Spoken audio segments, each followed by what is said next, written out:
तुम सब बढ़िया तो स्वागत है तुम लोगों का class science chapter 8 how those organism reproduce के चैप्टर पे। और यार तुम लोगों को तो पता ही हमारे पढ़ने का तरीका क्या है, हमें स्मार्ट वर्क करना ज्यादा पसंद है rather than हार्ड वर्क। तो आओ करते चैप्टर को डिकोड ऐसे जैसे हम और लियोनार्डो दा विंची के पर्प होते। तो लाइफ का शुरुआत होता है आज से 3.5 बिलियन ईयर से वो, और तब से लेके आज तक लाइफ एग्जिस्ट कर रहा है। पता है क्यों? क्योंकि हम रिप्रोड्यूस करते हैं, यानी कि हम अपना हूबहू कॉपी बनाते हैं जो कि हमारा जनरेशन को आगे बढ़ा रहा है। बट क्या ये जो कॉपी बन रहा है ये एग्जैक्ट कॉपी होता है? ये एक बड़ा सवाल है। तो देखो जितने भी लाइफ फॉर्म्स है इस दुनिया के अंदर में, उन सब के अंदर में पाया जाता है एक खास चीज, डीएनए। क्या बेबी वही डैडीज नाजायज औलाद? अरे यार नहीं, वो नहीं, तूने यार मोमेंटम खराब कर दिया, शांत रहे। अब जो ये डीएनए होता है ना, इसके अंदर में हमारा डिटेल इंफॉर्मेशन छुपा होता है। हमारा रंग कैसा है, हमारा आँख कैसा है, हम कितने लंबे हैं, हम कितने चौड़े हैं, हर चीज एवरीथिंग भाई साहब। तो जब हम रिप्रोडक्शन करते हैं तो ये जो डीएनए है ये कॉपी हो जाता है और एक नया जनरेशन का शुरुआत होता है। बट देखो इतना आसान नहीं है। ये जो कॉपी होता है ये केमिकल प्रोसेस होता है, और केमिकल प्रोसेस यार एग्जैक्ट तो नहीं होता है, कहीं ना कहीं गलती होता है। और इसी गलती के कारण जितने भी लाइफ फॉर्म्स है उनके अंदर आता है वेरिएशन, यानी कि थोड़ा बहुत तो बदलाव होता है। हम दिखते तो एक जैसे ही है बट कुछ ना कुछ चेंजेस होता है, एग्जैक्टली आइडेंटिकल नहीं होते, और इसी चीज को हम कहते हैं वेरिएशन। अब तुम्हें लग रहा होगा ये तो गलत है, फिर नहीं यार, इसे तुम वरदान कह सकते हो। ये जो 3.5 बिलियन ईयर से लेके आज तक लाइफ फॉर्म अर्थ के अंदर में एग्जिस्ट कर रहा है, ये बस एक वरदान के कारण है, डीएनए में वेरिएशन के कारण। अब जैसा मैंने तुम लोगों को बताया ये जो स्पीसीज हजारों सालों से सरवाइव कर पा रहे हैं, ये सिर्फ और सिर्फ वेरिएशन के कारण। हम क्या कर पा रहे हैं, चेंजिंग एनवायरनमेंट को अडेप्ट कर पा रहे हैं। साथ ही साथ ये इवोल्यूशन जो होता है ये भी पॉसिबल हो पा रहा है वेरिएशन की वजह से। अब तुम्हें इतना तो पता चल गया हो कि रिप्रोडक्शन हमारे लिए वरदान के समान है। तो ये दो तरीके का होता है, सेक्सुअल और एसेक्सुअल रिप्रोडक्शन। एसेक्सुअल के अंदर में सिंगल पेरेंट्स का इन्वॉल्वमेंट होता है, और सेक्सुअल रिप्रोडक्शन में दो पेरेंट्स का इन्वॉल्वमेंट होता है, क्योंकि यार यहाँ सेक्स इन्वॉल्वमेंट होता है, समझ रहे हो बात तुम। और जब सेक्स हो रहा होगा तो एनर्जी भी चाहिए होगा, ऑब्वियस सा बात है। मेहनत करते हैं हम भाई साहब, जब मेहनत करते हैं तो इसका फल भी मिलता है हमें वेरिएशन के रूप में, और ये वेरिएशन ही हमें मदद करता है एवोल्यूशन करने में, और एवोल्यूशन की वजह से ही हम चेंजिंग एनवायरनमेंट को अडॉप्ट कर पाते हैं। और जो एग्जांपल है सेक्सुअल रिप्रोडक्शन का वो है ह्यूमंस, और वहीं पे एसेक्सुअल रिप्रोडक्शन पे एनर्जी और टाइम दोनों ही कम चाहिए होता है। अब जब मेहनत कम करेंगे यार तो उन्हें उसका फल भी कम मिलेगा, तो यार इनका वेरिएशन ना के बराबर होता है। और इवोल्यूशन का बात तो भूल ही जाओ भाई। अब इससे बुरा चीज क्या है, जब भी इन्वायरमेंट में कोई चेंजेस होगा तो इससे सबसे ज्यादा इफेक्ट इन्हीं को पड़ेगा, और इनका जो एग्जाम्पल है वो है अमीबा। अब मुझे पता है तुम लोग यार सोच रहे होगे कि मैं कब आऊंगा सेक्सुअल रिप्रोडक्शन के अंदर।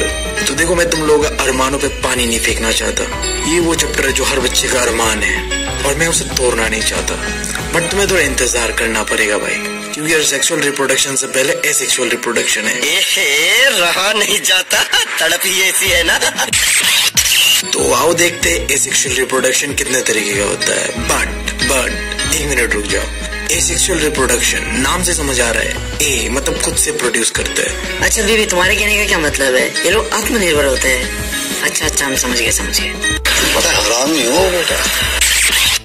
तो जो पहला होता है वो है फिजन, जो कि दो तरीके का होता है, बाइनरी फ्यूजन और मल्टीपल फ्यूजन। बाइनरी फ्यूजन में सेल से रिप्रोड्यूस होकर दो टुकड़ों में बढ़ता है, और वही मल्टीपल फ्यूजन में रिप्रोडक्शन होने के बाद यार चित्तर वित्तर हो जाता है, इतने टुकड़े की तुम गिन नहीं पाओगे। और जो एग्जाम्पल है अमीबा, लिस्मेनिया एंड प्लाज्मोडियम।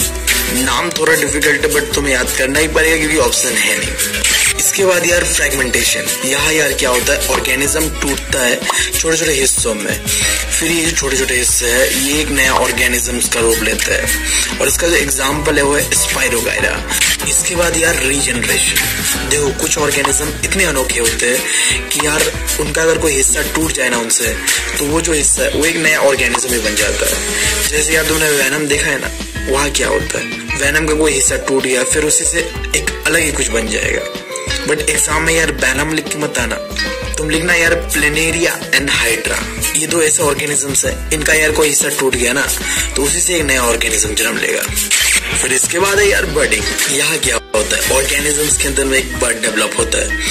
अब मतलब बर्ड यार समझ लो यार थोड़ा कुंडी सा निकलेगा सर के बाहर से, जैसे यार टॉम एंड जेरी में होता है ना यार, सर के ऊपर से निकलता है, ऐसा ही कुछ। और यार समय के साथ ये जो बर्ड होता है ये मैच्योर होता है, मैच्योर होने के बाद ये टूट के एक नया ऑर्गेनिज्म बन जाता है, और जो इसका एग्जाम्पल है वो है हाइड्रा और यीस्ट।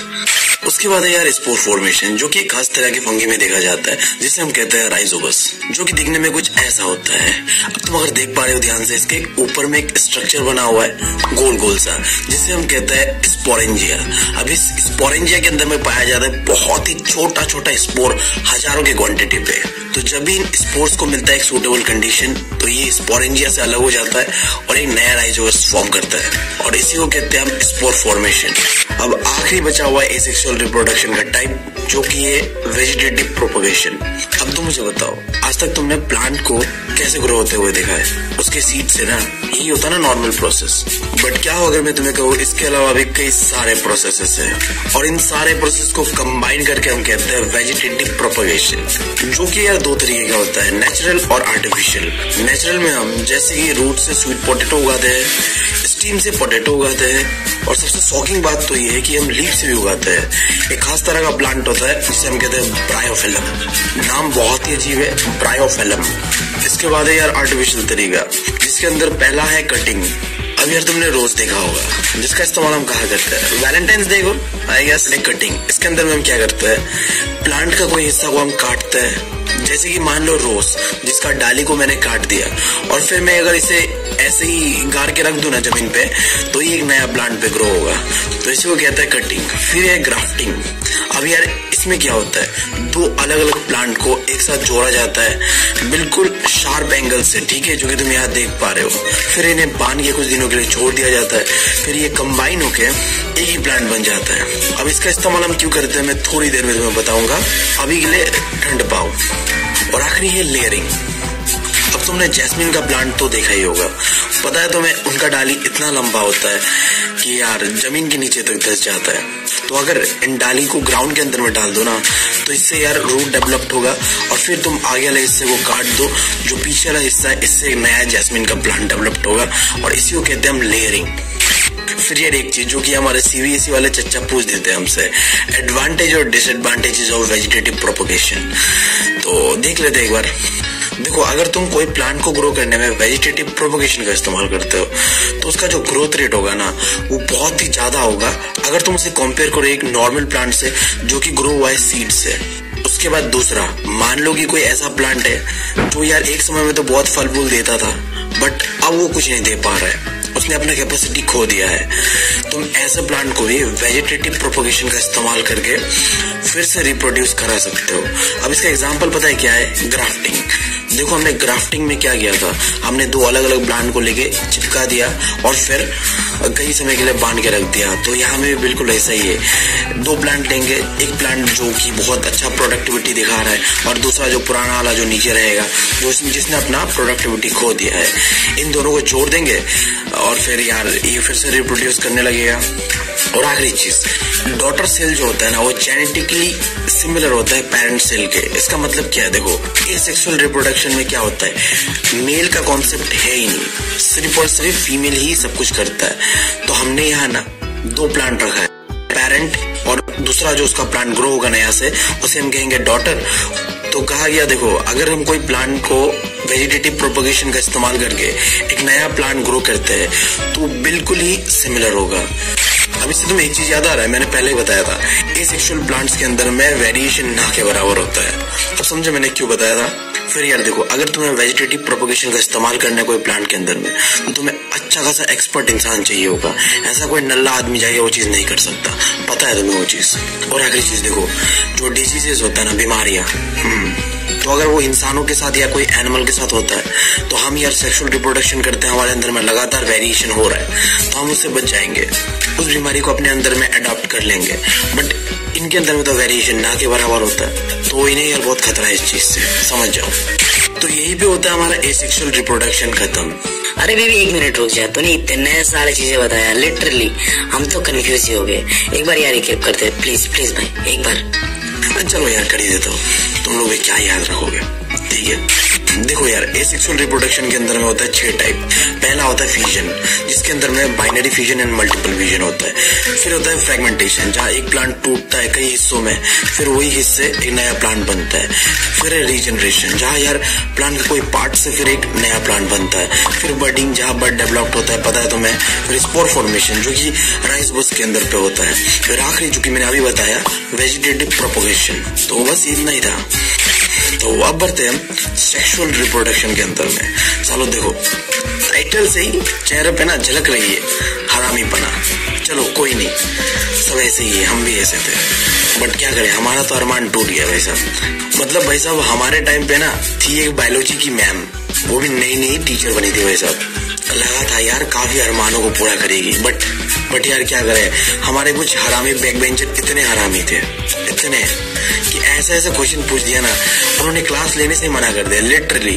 फिर आया एक सरू सा केमिस्ट्री सर, उन्होंने ही लिया। भाई साहब मत पूछो, आगे मत पूछो, वो डरावने दिनों को मैं याद नहीं करना चाहता भाई साहब। बढ़ते आगे बढ़ते। तो चलो अब हम बढ़ते हैं सेक्सुअल रिप्रोडक्शन पे, जहां हम पढ़ेंगे प्लांट और ह्यूमंस का रिप्रोडक्शन। तो पहले शुरुआत करते हैं प्लांट से। अरे बीवी तूने फिर धोखा दे दिया ना, फिर अब ये प्लांट के बारे में पढ़ाएगा तू हमें। अरे साले के खोपड़ी फोड़ साले का। मतलब स्किप करो, वीडियो स्किप करो, नहीं देखना, हमें देखना ही नहीं तेरा वीडियो, जा हम देखते नहीं। मतलब इतने देर से हमें चुतिया बनाया जा रहा है। प्रैंक हो गया आपके साथ। अरे यार ऐसा मत करो यार, थोड़ा यार सब्र रखो। अपने जितने भी अरमान है, ख्वाहिश है, उन्हें आखिरी पन्नों के लिए दबा के रखो यार, रहने दो, शांत रहो और आगे सुनो मेरी बातें। फिर भी तुम लोग इतना इंसिस्ट कर ही रहे हो, तो थोड़ा सा तुम लोग अरमान पूरा कर देता हो। सुनो, सेक्सुअल रिप्रोडक्शन में पता है सेक्स इन्वॉल्व होता है, पता है तुम्हें। अब जब सेक्स इन्वॉल्व होता है तो मेल और फीमेल दोनों ही चाहिए होगा। अब मेल और फीमेल के होने से सेक्स तो हो जाएगा भाई, बट क्या ये बच्चा पैदा कर लेंगे? कर तो लेंगे, बट उनके लिए एक खास चीज चाहिए होगा इनको। जैसे मेल के अंदर में स्पर्म और फीमेल के अंदर में एग कह लो या ओवम। बट अब देखो ये चीज के ऊपर ध्यान देना, क्योंकि हम प्लांट्स के बारे में पढ़ने वाले हैं और ह्यूमन को भी देखेंगे, तो इसलिए हम एक कॉमन टर्मिनोलॉजी का इस्तेमाल करेंगे। तुम यार जब भी स्पर्म और एग सुनोगे ना, इसे कॉमनली कहते हैं गैमेट। इसके अलावा भी इनका कई नाम है, जैसे कि यार sex cell, germ cell, reproductive cell. But जो मुझे बहुत ही खास पसंद है, गैमेट। तो मैं हर जगह इसे गैमेट ही कहूंगा, तो कंफ्यूज मत होना। अब बता मैंने गैमेट ही क्यों कहा, क्योंकि यार जी से मेरा क्रश का नाम, समझ गए तुम सब। बस यहाँ में यही बात है और कोई लॉजिक मत लगाना। कोई हर चीज के लिए साइंटिफिक लॉजिक होना जरूरी नहीं होता भाई, हमारा इमोशन भी काम आता है कहीं नहीं। तो चलो आओ यार नजर मार देते हैं सेक्सुअल रिप्रोडक्शन इन प्लांट के ऊपर। तो देखो हमारा पढ़ने का तरीका ऐसा रहेगा, पहले हम डायग्राम को समझेंगे, फिर हम ये रिप्रोडक्शन होता कैसे है उसे देखेंगे। दोनों ही प्लांट और एनिमल में हमारा कॉन्सेप्ट ऐसे क्लियर होगा, ठीक है। जितने भी प्लांट है उनका जो रिप्रोडक्शन होता है वो होता है फ्लावर के ऊपर। तो हमें समझना है डायग्राम फ्लावर का। देखो कोई भी फ्लावर के ऊपर 2 पार्ट होता है, एक होता है मेल पार्ट, एक होता है फीमेल पार्ट। जो मेल पार्ट होता है उसे हम कहते हैं स्टेमन, और जो फीमेल पार्ट होता है उसे हम कहते हैं पिस्टल। और मुझे पता है तुम लोगों के दिमाग में ये बात आ रहा है, सालों ने नाम गलत रख दिया, बट यार कोई नहीं, अब क्या कर सकते हैं। तो ये जो स्टेमन है जो कि मेल पार्ट है, ये भी 2 हिस्सों में बटा हुआ है, पहला है एंथर, दूसरा है फिलामेंट। फिर इन दोनों में से भी जो सबसे इंपॉर्टेंट पार्ट होता है वो होता है एंथर, जिसके अंदर पाया जाता है पोलन ग्रेन। अब ये क्या है, सेक्स सेल है, गैमेट है, जो कि बच्चा पैदा करने में मदद करता है, पता है तुम्हें। फिर बात करते हैं पिस्टल। पिस्टल 3 हिस्सों में बटा हुआ है, पहला है स्टिग्मा, दूसरा है स्टाइल और आखिरी है ओवेरी, जिसके अंदर में है अंडा। यानी कि जर्म सेल। तो समझ गए, जो मेल का जर्म सेल है उसे हम कहते हैं पोलन ग्रेन, और जो फीमेल का है उसे हम कहते हैं एग, और इन दोनों को कॉमनली कहते हैं हम जर्म सेल। इतना समझने के बाद देखो फ्लावर का टाइप समझ लो, तो समझने में तुम्हें आसानी होगा कि किस तरीके से रिप्रोडक्शन होता है। फ्लावर यार दो तरीके का होता है, एक होता है यूनिसेक्सुअल फ्लावर और दूसरा होता है बाइसेक्सुअल फ्लावर। जो यूनिसेक्सुअल फ्लावर होता है इसके अंदर में तुम्हें मेल या फीमेल में से कोई एक ही मिलेगा, जबकि बाइसेक्सुअल में मेल और फीमेल दोनों ही मिलेगा। मतलब यार ये बाइसेक्सुअल वाले तो यार आत्मनिर्भर है, क्या ही बताए। चलो यार यूनिसेक्सुअल वाले तुम लोगों के लिए काम कर देते हैं। देखो हम जो ह्यूमन है ना वो भी यूनिसेक्सुअल वाले कैटेगरी में आते हैं। तो इसके बाद आप समझ लेते हैं कि किस तरीके से होता है रिप्रोडक्शन इनके अंदर में। जो पहला स्टेप है वो है पॉलिनेशन। यहाँ क्या होता है, जो मेल का गैमेट होता है पोलन ग्रेन्स, ये यार उड़ते हुए जाता है फीमेल के पार्ट पे एंथर से लेके स्टिग्मा में। अब ये जो उड़ के जाने का प्रोसेस जो होता है ना ये भी दो तरीके का होता है, एक होता है सेल्फ पॉलिनेशन, दूसरा होता है क्रॉस पॉलिनेशन। सेल्फ पॉलिनेशन कब होता है, जब यार एक ही फूल के अंदर में तुम्हें मेल और फीमेल दोनों देखने मिलेगा। फिर अगर ऐसा प्लांट जिसके अंदर में एक ही पार्ट पाया जाता है मेल और फीमेल का, ये लोग करते हैं क्रॉस पॉलिनेशन। अब यार ये पॉलिनेशन का जिम्मेदारी किसने लेके रखा हुआ है, तुम्हें पता है प्लांट यार मूव तो कर नहीं सकते, तो ये पोलन ग्रेन्स को एक जगह से दूसरा जगह पहुंचाता है विंड, वाटर और एनिमल्स, ठीक है। फिर यार होता है सेकंड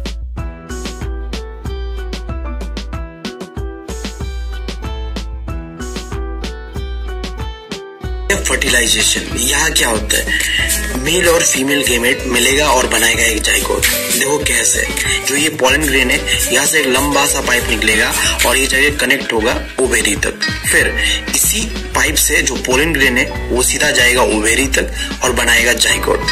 तो ये है सेकेंड स्टेप। फिर यार आखिरी स्टेप, अब ये जो जाइगोट है ये एम्ब्रियो में कन्वर्ट होगा। अब तुम लोगों को इतना तो पता होगा कि रिप्रोडक्शन होने के लिए बस एक ही स्पर्म चाहिए होता है, तो यहाँ में भी सेम कॉन्सेप्ट है, एक ही पोलन ग्रेन का जरूरत पड़ता है हमें। तो वो लेने के बाद ये जो एम्ब्रियो है इसे प्रोटेक्ट करने के लिए, तो इस एम्ब्रियो को प्रोटेक्ट करने के लिए कि और नया स्पर्म ना आ जाए, बस हमें इतना ही चाहिए था भाई साहब। इसे प्रोटेक्ट करने के लिए हम क्या करेंगे, एक स्ट्रक्चर होगा जिसे हम कहेंगे ओव्यूल। ये जो है सीड के रूप में कन्वर्ट होगा, और जो बाहर वाला स्ट्रक्चर है ओवरी, ये एक फल बन जाएगा, फ्रूट। समझिए आप जो तुम फल देखते हो, दिमाग लगा लो, ऊपर से एक फल होगा, उसके अंदर में होगा सीड और उसके अंदर में छुपा हुआ एम्ब्रियो, ठीक है। तो ये था पूरा प्रोसेस। फिर देखो जब वो फ्लावर पूरा मैच्योर हो जाएगा, फिर एक समय के बाद ये टूट के गिर जाएगा जमीन पे। जमीन में गिरने के बाद ये जो सीड होगा इससे एक नया प्लांट डेवलप्ड होगा, और इसी प्रोसेस को कहते हैं जर्मिनेशन। अब तुम लोग में से कुछ हो गए मेरे तरह जो यार क्लास के अंदर सस्ते से करके बैठे हुए हैं और इन्हें समझ ही नहीं आ रहा ये जाइगोट एम्ब्रियो है क्या। पता है मैं किनका बात कर रहा हूँ, बैक बेंचर्स, ऑब्वियस सा बात है। तो देखो मेरे भाइयों, जब स्पर्म मेल और फीमेल का मिलता है ना तब बनता है जाइगोट, और फिर ये जाइगोट कन्वर्ट होता है एम्ब्रियो में। अब यहाँ देखो एक कैच है, फर्टिलाइजेशन के बाद प्लांट्स और ह्यूमंस का जो प्रोसेस है वो अलग अलग तरीके का हो जाता है। फिर जैसे कि यार प्लांट्स के अंदर में जाइगोट से बस एम्ब्रियो बनता है, बट ह्यूमंस के अंदर में जाइगोट से एम्ब्रियो बनता है, फिर बनता है फीटस, और फीटस के बाद बच्चा पैदा हो जाता है, और इस पीरियड को कहते हैं गेस्टेशन। बट प्लांट के अंदर में सिर्फ और सिर्फ जाइगोट के बाद एम्ब्रियो बनता है। तो कॉन्सेप्ट क्लियर है आई गेस, आगे बढ़ते हैं। चलो फिर इसके बाद हम आ चुके हैं रिप्रोडक्शन इन ह्यूमंस के अंदर। अब देखो ह्यूमन का रिप्रोडक्शन में पता है तुम्हें मेल और फीमेल इन्वॉल्व होता है। तो जो मेल का जर्म सेल होता है ना उसे हम कहते हैं स्पर्म, और जो फीमेल का जर्म सेल होता है उसे हम कहते हैं ओवम, या फिर कभी कभी तो एग भी कहते हैं। उसके बाद एक कॉन्सेप्ट आता है प्यूबर्टी। अब ऐसा तो बिल्कुल नहीं है कि हम अपने गली मोहल्ले के जो बालक लोग होते हैं ना उनसे ही सेक्स करा के बच्चा पैदा कर सकते हैं, ऐसा नहीं होता है। एक सेक्स मेच्योरिटी का समय होता है जहाँ में तुम सेक्सुअली मेच्योर हो रहे होते हो, उस पीरियड को कहते हैं प्यूबर्टी। अब ये कौन सा समय होता है, ये 11 से लेके 18 ईयर्स तक के बीच का समय होता है। अब तुम्हारा जो उम्र है ना वो ये प्यूबर्टी वाला ही आता है, क्योंकि 18 के बाद तो लोग एडल्ट हो जाते हैं और उससे पहले रहते हैं बच्चे, और जो ये बीच का समय इसे कहते हैं प्यूबर्टी का समय, ठीक है। तो ये तो था कुछ ज्ञानी बाबा वाली बात है। अब काम की बात कर लेते हैं, मेल रिप्रोडक्टिव ऑर्गन को समझते हैं। तरीका वही रहेगा, पहले डायग्राम फिर एक्सप्लेनेशन, ठीक है। तो देखो जो मेल का पार्ट है ना उसमें सबसे इंपॉर्टेंट पार्ट है जहाँ स्पर्म प्रोड्यूस होता है, यानी कि टेस्टिस। अब इस टेस्टिस के अंदर में स्पर्म के अलावा एक हार्मोन रिलीज होता है जिसे हम कहते हैं टेस्टोस्टेरोन।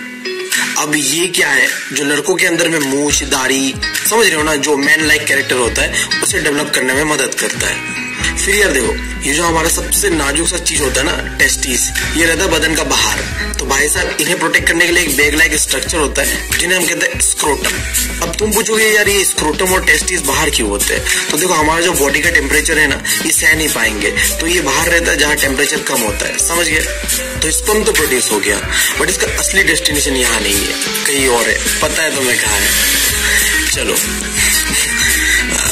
तो उस डेस्टिनेशन तक पहुंचने का रास्ता है वास्ट डिफरेंस, जहाँ से स्पर्म निकलता है और जाके ये कनेक्ट होता है फिर यूरिनरी ब्लैडर से, जहाँ से निकलता है फिर हमारा मूत्र। भाई साहब समझ रहे हो तुम बात? और फिर ये दोनों ही पाइप, फास्ट डिफरेंस जहाँ से स्पर्म निकलता है और जहाँ से पेशाब निकलता है यूरिनरी ब्लैडर, ये कनेक्ट होता है एक सिंगल पाइप से जिसे हम कहते हैं यूरेथ्रिया। पेनिस के अंदर वाला पाइप होता है जहाँ से पेशाब बाहर निकलता है या फिर स्पर्म भी। देखो एक खास चीज है मेल के अंदर कि जो हमारा जो मूत्र और स्पर्म दोनों एक ही जगह से बाहर निकलता है, उसे हम कहते हैं यूरेथ्रिया। बट फीमेल के अंदर में ऐसा नहीं होता है, स्पर्म और यूरिन के लिए अलग अलग होता है। अरे ये सब तो ठीक है बेबी, तो मुझे ये बता ये स्पर्म चिपचिपा क्यों होता है? उस दिन मेरे हाथ पे लग गया ना और सूखने के बाद तो भाई साहब निकल ही नहीं रहा था, फिर जाके साबुन से धुलाना पड़ा।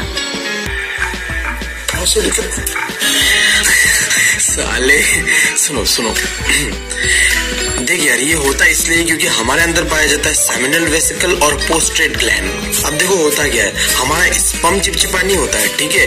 ये जो चिपचिपा सा चीज है ये प्रोड्यूस करता है ये सेमिनल वेसिकल और पोस्ट्रेट ग्लैंड। ये यार स्पर्म को मदद करता है ट्रांसपोर्टेशन में, साथ ही साथ ये उन्हें न्यूट्रिशन भी प्रोवाइड करता है। क्योंकि इतना लंबा जर्नी है भाई साहब, मेहनत बहुत है, चाहिए हमें एनर्जी ड्रिंक जो प्रोवाइड करता है हमें सेमिनल वेसिकल और पोस्ट्रेट ग्लैंड। तो तुम दोनों को यार थैंक यू हमारे तरफ से, अच्छा काम कर रहे हो, कीप इट अप।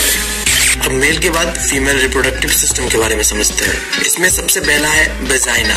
जहाँ क्या होता है जब हम सेक्स कर रहे होते हैं तो मेल का पेनिस वजाइना तक यहाँ आता है और यहाँ पे अपना स्पर्म छोड़ देता है, और हमारा रोल भाई यही तक लिमिटेड था। देखो जो एक बच्चा पैदा करने का प्रोसेस होता है ना, वहां में हम लड़कों का रोल बहुत ही लिमिटेड होता है। सबसे डिफिकल्ट पोर्शन होता है वो अब शुरुआत होगा। अब वजाइना में स्पर्म इंसर्ट होने के बाद इसे गुजरना पड़ता है गेट से जिसका नाम है कर्वेक्स। अब ये स्पर्म सबसे पहले ये गेटवे को क्रॉस करेगा जो कि है कर्वेक्स, फिर वो पहुंचेगा फीमेल के यूट्रस में। अब देखो मेरे हिसाब से ना ये यूट्रस ही सबसे इंपॉर्टेंट पार्ट है, क्योंकि हम अपना जो 9 महीना होता है ये यहीं पे बिताते हैं। ये क्या होता है एक इलास्टिक बैग की तरह होता है जो कि बड़ा छोटा हो सकता है, ऑब्वियस सा बात है हम इतने छोटे से 9 महीना तक उस चीज के अंदर में बिताते हैं, तो बहुत फ्लेक्सिबल होता है वो, ठीक है? इसलिए हम उसे कहते हैं ये इलास्टिक बैग लाइक स्ट्रक्चर होता है। अब ये जो पूरा यूट्रस है ये कनेक्टेड है एक पाइप से जिसे हम कहते हैं फेलोपियन ट्यूब, साथ ही साथ इसे हम ओविडक्ट भी कहते हैं। देखो ये दोनों साइड में ये पाइप पाया जाता है और ये फाइनली ये पाइप जो होता है कनेक्टेड होता है ओवरी से, जहां से फीमेल का जो स्पर्म यानी कि तुम कह लो ओवम प्रोड्यूस होता है। अब इसके अलावा 2 फीमेल हार्मोन से रिलीज होता है ओवेरी के अंदर में, पहला है ईस्ट्रोजन और दूसरा है प्रोजेस्टेरोन। अब ये यार जो फीमेल्स के अंदर में एक फिजिकल चेंजेस होता है ना प्यूबर्टी के टाइम पे, जैसे कि उनका बाल बड़ा होना या फिर ब्रेस्ट बढ़ना, ठीक है? ये जो चीज है इन सब में ये दोनों हार्मोन मदद करता है, ठीक है? इन सारी चीजों के अलावा यहाँ में तुम्हें कुछ रेड रेड सा दिख रहा है, ये क्या बताओ तो? प्लेसेंटा। ये बेसिकली यूट्रस के लेयर पे ना एक ब्लड जमा हुआ होता है जो कि मदद करता है न्यूट्रिशन देने में बच्चे को। देखो क्या होता है बच्चा यार यूट्रस में रहता है और उससे चाहिए न्यूट्रिशन, तो ये न्यूट्रिशन प्लेसेंटा प्रोवाइड करता है। और आगे हम देखेंगे भी कि कैसे प्लेसेंटा के टूटने की वजह से मेंस्ट्रुएशन होता है। अब तुमने डायग्राम तो समझ लिया, आप समझ लो कि इंसानों का फर्टिलाइजेशन होता कैसे है, यानी कि कहो तो बच्चे कैसे पैदा होते हैं। सबसे पहले देखो सेक्स करते हैं जहाँ में स्पर्म जो है वजाइना में एंटर होता है, फिर यही स्पर्म ट्रैवल करते हुए पहुंचता है ओविडक्ट यानी कि तुम कह लो फेलोपियन ट्यूब पे, जहाँ इसका इंतजार कर रहा होता है फीमेल एग या फिर तुम कह लो ओवम, और यही पे होता है फर्टिलाइजेशन और बनता है जाइगोट। फिर ये जो जाइगोट है ना ये एम्ब्रियो में कन्वर्ट होता है और ये इम्प्लांटेड हो जाता है यूट्रस पे। इम्प्लांटेड मतलब समझो यार ये जो यूट्रस है ना यहाँ जाके ये एम्ब्रियो चिपक जाता है, फिर ये एम्ब्रियो ही समय के साथ डेवलप होता है फीटस पे। अब देखो फीटस यार तुम ऐसे समझ लो कि एक बच्चा पैदा होने से पहले का जो फाइनल समय होता है ना, जहाँ तुम्हें उसका बॉडी का पूरा स्ट्रक्चर दिख रहा होता है, उसे हम कहते हैं फीटस। अब ये फीटस से लेके बच्चा पैदा होने तक का जो समय होता है इसे कहते हैं हम गेस्टेशन पीरियड। अब यार और एक चीज तुम्हें पता है ये एम्ब्रियो रहता है 9 मंथ इस यूट्रस के अंदर। तो इन्हें जो न्यूट्रिशन चाहिए होता है वो प्रोवाइड करता है प्लेसेंटा, जहाँ में क्या होता है मदर का ब्लड पाया जाता है, और इसी ब्लड से जो भी न्यूट्रिशन बच्चा को चाहिए होगा, चाहे वो ऑक्सीजन हो चाहे वो एनर्जी हो, वो सारा चीज प्रोवाइड करता है ये प्लेसेंटा। अभी ये तो था फर्टिलाइजेशन का बात, बट अगर क्या वो फर्टिलाइजेशन हो ही ना, यानी कि इन नॉर्मल हम हर दिन थोड़ी सेक्स करते हैं, बट देखो जो तुम्हारा फीमेल का जो स्पर्म होता है ना, यानी कि कह लो एग जो होता है, वो हर महीना बनता है। हर महीना वो तैयार रहता है कि आओ भाई हमसे मिलो और फर्टिलाइजेशन करो और बच्चा पैदा करते हैं मिलके। बट हर दिन तो सेक्स होता नहीं है, तो जब नहीं होता है तो क्या होता है, तो होता है मेंस्ट्रुएशन। देखो बेसिकली होता ये है कि जो यूट्रस के साइड में एक लेयर होता है ना ब्लड का, इसके अंदर हर महीना ही ब्लड जमा करता है, जिसे हम कहते हैं प्लेसेंटा। यहाँ यार हर महीना ब्लड जमा होता है, और ये किसमें मदद करता है पता है तुम्हें, बच्चे को न्यूट्रिशन देने पे। बट जब फर्टिलाइजेशन हुआ ही नहीं है, सेक्स हुआ ही नहीं है, तो ये तो यूजलेस हो गया, इसका कोई काम हुआ नहीं। बट यहाँ तो ब्लड जमा हुआ है ना, तो इस ब्लड का करेंगे क्या यार, तो ये फट के धुल के चला जाता है। तो इस चीज को हम कहते हैं मेंस्ट्रुएशन।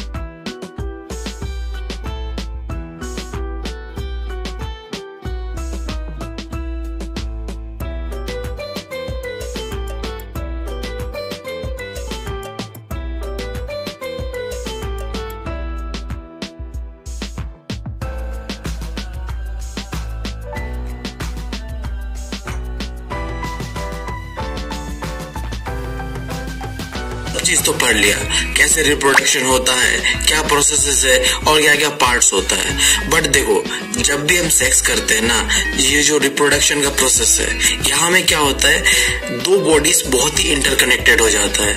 तो इससे खतरा क्या होता है, बीमारियों का खतरा होता है। तो यही पे एक कॉन्सेप्ट आता है सेक्सुअली ट्रांसमिटेड डिजीजेस, यानी कि जब हम सेक्स कर रहे होते हैं ना, तो बहुत चांसेस होता है कि हम पे बीमारी भी फैल जाए, जो कि दो तरीके का होता है। एक होता है बैक्टीरियल इन्फेक्शन, जो कि बैक्टीरिया के कारण होता है। अब इनका नाम थोड़ा अजीब है, गोनोरिया एंड सिफिलिस, बट यार तुम्हें याद कर लेना है इसे, क्योंकि यार पूछता है ये कि बैक्टीरिया के कारण क्या बीमारी होता है और वायरसेस के कारण क्या बीमारी होता है। अब जैसे हमने बैक्टीरिया का तो बात कर लिया, अब वायरसेस का बात करते हैं। जो वायरल इन्फेक्शन होता है ना, वो बेसिकली फैलता है वायरसेस के कारण, जैसे कि यार वॉट एंड HIV एड्स, ये दो ऐसी बीमारियां हैं जो कि फैलता है वायरसेस के कारण। अब यार देखो, अगर तुम्हें इन बीमारियों से बचना है और साथ ही साथ तुम्हें सेक्स भी कंटिन्यू करना है, और सेक्स तो करोगे ही करोगे और तुम्हें बच्चा भी नहीं चाहिए, तो तुम्हें यार कॉन्ट्रासेप्टिव मेथड का इस्तेमाल करना पड़ेगा। यानी कि तुम्हें कुछ ऐसी चीजों का इस्तेमाल करना पड़ेगा जिससे कि पेनिस और वजाइना का जो है डायरेक्ट कनेक्शन ना हो, एक कोई बैरियर टाइप का बन जाए, समझ रहे हो। जिसमें पहला तरीका है फिजिकल बैरियर, जहां हम कॉन्डोम का इस्तेमाल करते हैं, ठीक है। दूसरा होता है केमिकल मेथड, ये यार बेसिकली क्या होता है, टेबलेट्स होते हैं जो कि बेसिकली फीमेल्स खाते हैं, जिससे कि उनके अंदर में ना एग्स यानी कि ओवम प्रोड्यूस ही नहीं होता है। अब जब ओवम प्रोड्यूस ही नहीं हुआ तो वो फर्टिलाइज कैसे होगा बताओ। बट एक चीज यहाँ पे थोड़ा साइड इफेक्ट भी होता है, क्योंकि यार देखो तुम एक नेचुरल चीज को आर्टिफिशियली रोक रहे हो, तो ऑब्वियस सा बात है साइड इफेक्ट का खतरा रहता है। इन दोनों के अलावा जो तीसरा मेथड होता है इंट्रा यूट्राइन कॉन्ट्रासेप्टिव डिवाइस, ये बेसिकली एक खास तरह का डिवाइस होता है जो कि स्पेशली लगा जाता है फीमेल्स के अंदर में, ताकि वो ना एग को फर्टिलाइज कर पाए और ना स्पर्म को अपने अंदर ले पाए, ठीक है। कुछ इस तरीके का कॉपर टी कह लो या तुम लूप कह लो, एक डिवाइस फिट कर दिया जाता है फीमेल के जो यूट्रस के अंदर पे, जिससे कि क्या होगा, ये जो फर्टिलाइजेशन का जो प्रोसेस होता है जहाँ फीमेल और मेल गैमेट मिलता है, ये चीज हो ही नहीं पाएगा। बट देखो यार यहाँ भी साइड इफेक्ट है, तुम एक डिवाइस को किसी के बदन में फिट कर रहे हो, भाई साहब कोई मामूली चीज नहीं है ये, समझ रहे हो, बहुत ही एक अनकंफर्टेबल सा फीलिंग होता है, ठीक है। तो अगर परमानेंट सोल्यूशन का बात करूं तो ये तीनों ही तरीका सही नहीं है। जो परमानेंट सोल्यूशन के लिए सबसे इंपॉर्टेंट तरीका है वो सर्जिकल मेथड है, जहाँ क्या होता है भाई साहब, मेल के अंदर में जो है ये वास्ट डिफरेंस होता है ना, जहाँ से स्पर्म बाहर निकलता है, इसे ही काट दिया जाता है, और फीमेल के अंदर में ये जो फेलोपियन ट्यूब कह लो या फिर ओविडक्ट, इसे काट दिया जाता है, और इसे ना हमारे भाषा में कहते हैं नसबंदी, समझ गए। अब देखो ये जो नसबंदी है, ये अगर लड़का का हुआ तो इसे बायोलॉजिकली कहते हैं वेसेक्टोमी, और अगर लड़की पे हुआ तो इसे कहते हैं ट्यूबेक्टोमी, ठीक है। बहुत ही नाम अजीब है भाई, टोमी टोमी लग रहा है। बट अच्छी बात यह है कि यही था आखिरी टॉपिक इस चैप्टर का। अब हो चुका है पूरा चैप्टर खत्म।